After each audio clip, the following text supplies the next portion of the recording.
Bruce Lee, most powerful fight moves and techniques. When people talk about Bruce Lee, they often describe him as more than just a martial artist. He was a philosopher, a thinker, and an innovator who transformed martial arts into both an art and a science. But one thing that always fascinated fans and fighters alike was his incredible fighting techniques. Bruce Lee wasn't just fast and powerful, he was precise, efficient, and far ahead of his time.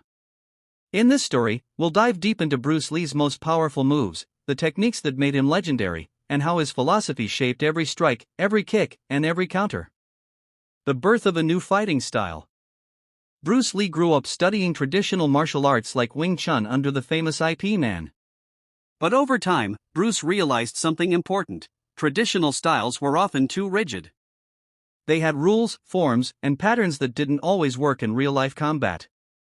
So, he created his own system, Jeet Kune Do, the way of the intercepting fist. This wasn't just another martial art.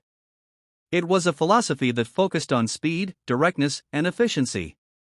Instead of wasting energy on fancy moves, Bruce developed techniques that were simple but devastatingly effective. The one-inch punch, power beyond limits. Perhaps the most famous of all Bruce Lee's techniques is the legendary one-inch punch.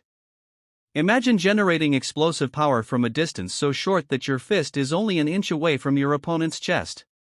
Most fighters would laugh at the idea. But Bruce proved them wrong.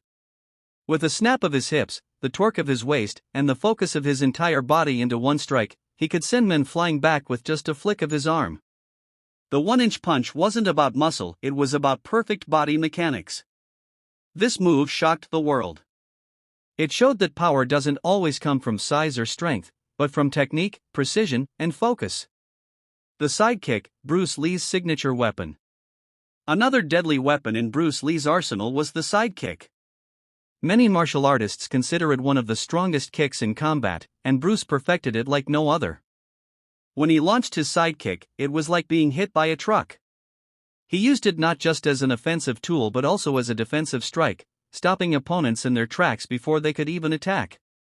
Bruce trained his legs tirelessly, building incredible strength and speed.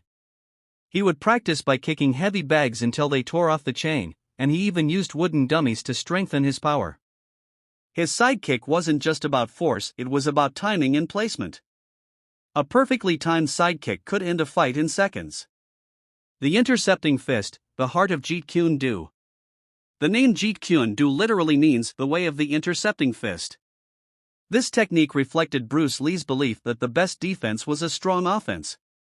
Instead of waiting for an opponent to attack, Bruce would intercept their move.